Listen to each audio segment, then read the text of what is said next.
So if you're like me, you love knives and axes and hatchets, really anything with a blade. And maybe you are looking into buying an axe and you're wondering, well, what should I do? The first thing that I do when I get an axe, or maybe you just purchased an axe. You're wondering, well, how should I take care of this axe? Well, today I've got the Gransfors Bruks. This is the Scandinavian forest axe, 25-inch handle.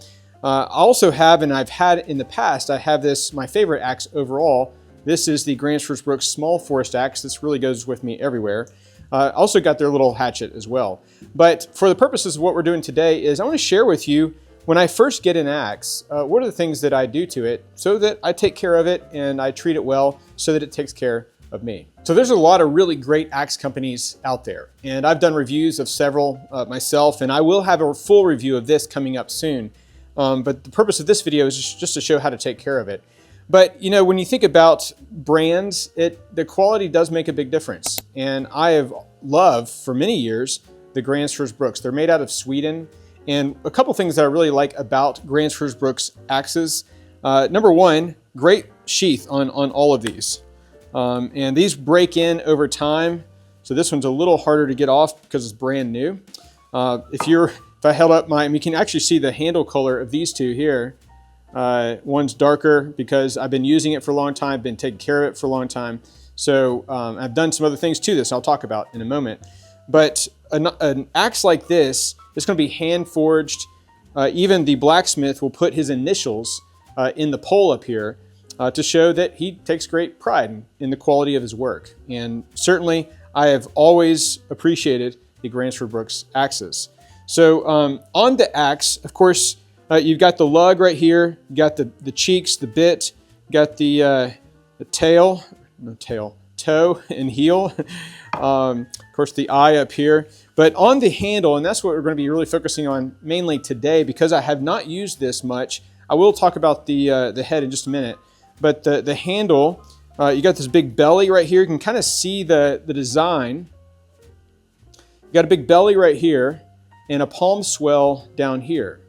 And of course lanyard hole, and made out of hickory. So this is a classic wood material for axes. It's just a very strong wood, hardwood for axes. The other thing you want to look at when you get an axe is you want to look at the grain orientation. I don't know if you can see that, but the grain orientation should be going vertically like this. And the reason, of course, it makes it stronger. So if you're coming down on something, if it's going the other way, if it's going this way, then it could break the handle a lot easier. So the grain orientation is important when you are looking for an axe. But usually when you get a high quality axe like this, you don't need to do a whole lot with it out of the box. There are a few things that we're going to do today that I'll show you, but you don't need to do a whole lot. If it's a cheaper made axe, you might need to do more. You might even need to touch up the blade and sharpen it a little bit.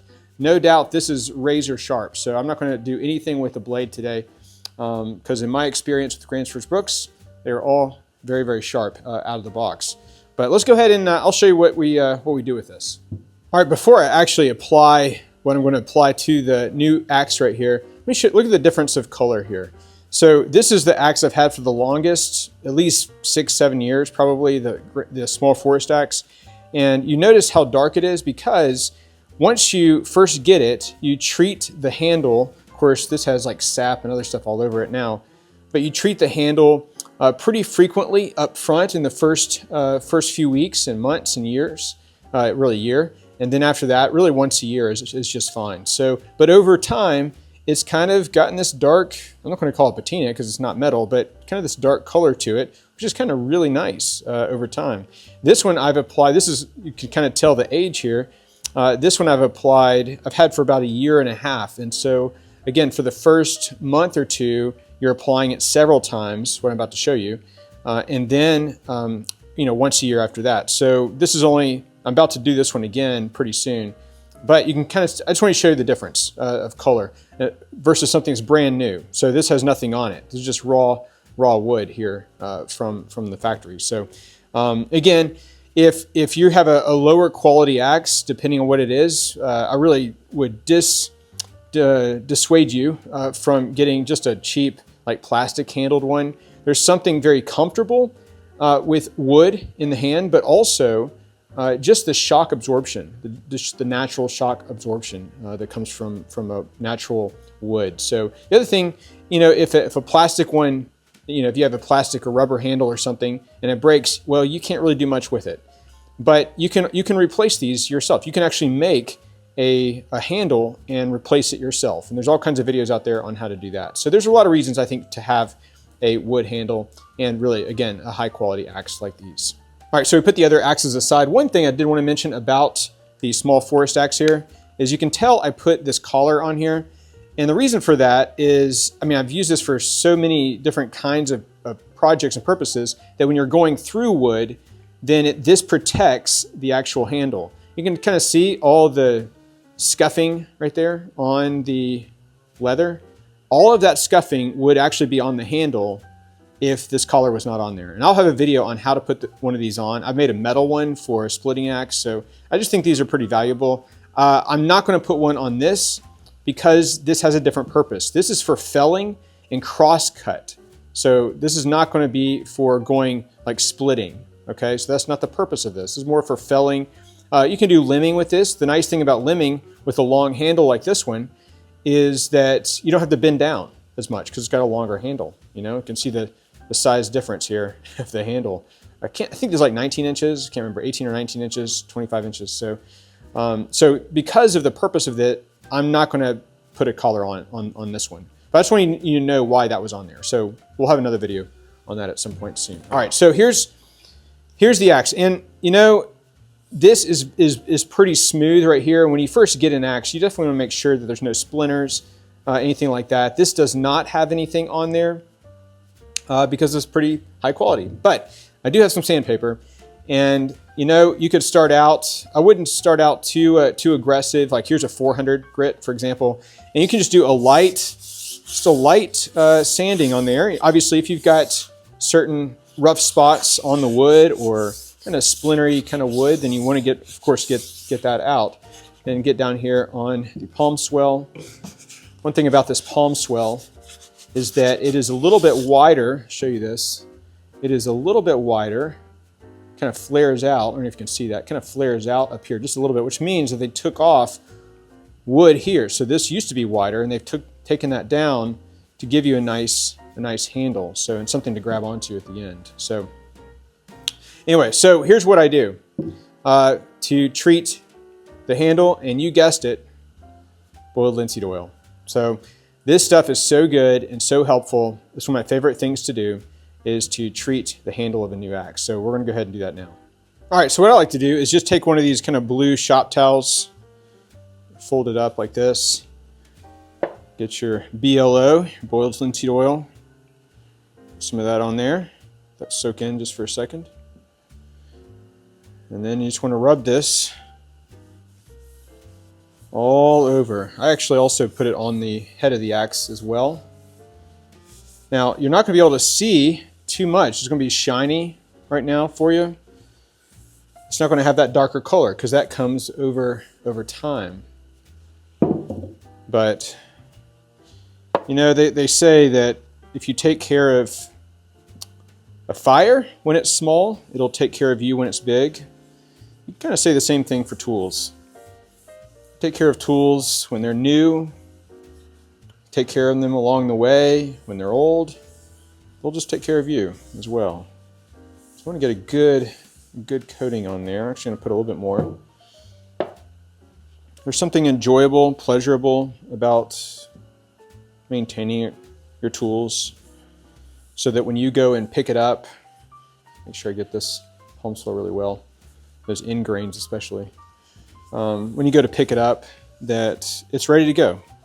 I hate when I'm ready to use a tool and it's not ready to go. I've got to fill it up with oil or gas or whatever. The battery's dead on it or something like that. And it's just kind of annoying. You want to make sure you get the eye up here as well. Get some here, put that on the eye. Again, like I said, you can put this on the head of the axe, but you would definitely want to get those end grains really well. So all around that. You can get it put a coat. Because I'm not sharpening this, what I would do if I were sharpening this, I would wait to put this on, or some kind of treatment on, like a 3-in-1 oil or something like that, until I've sharpened it. But because it's brand new, I'm not going to be sharpening it right now. I'm going to go ahead and coat this as well. So it just kind of gives a protectant on there. There's probably better things you could put. Like I said, I typically use 3-in-1 oil on the metal, and that just prevents, you know, rust or other things forming on these. These really won't rust. I can't remember if this is a full stainless steel or not, just high carbon. I'll check that out later. But anyway, I was going to put a little coating on that too. So, all right. So there it is. It's all oiled up, and I'm going to let that sit, and I'm going to do that once a week for a month, and once a month for like 3 or 4 months, and then after that just once a year. So that's what I do. So I do it probably once a week for about a month. Let those oils soak in, and what that does is it just prevents the penetration of all the other stuff. You know, when you are in the forest, and like I said, this small forest axe that I've got over here, you can tell it's got some sap and stuff, but it's just on the surface, so there's nothing in there. You know, if you're out there and it starts raining or something, it's just going to prevent the wood from being damaged. If it gets a lot of water in there, a lot of moisture in there, then, you know, obviously it's going to expand and contract anyway, but it just gives a little protection from that. And and I think it gives some protection too, just from the normal like scuffs and stuff rubbing against things. But it just feels good in the hand. I like the smell of it too. So anyway, guys, that's what I do when I first get an axe. Again, if it were probably a lower quality axe, I would have to sharpen it a little bit. I used to use one of those Stanley pucks, not Stanley, whatever. One of those pucks, those axe pucks. I've got a whole nother video on how to do that, but I just sharpen that and then you're good to go. But you never want to just pound on this against other metal, because that's not the purpose of this. But you want to take care of your tools, guys, and this is just a lot of fun to do something like this, very quick, very fast.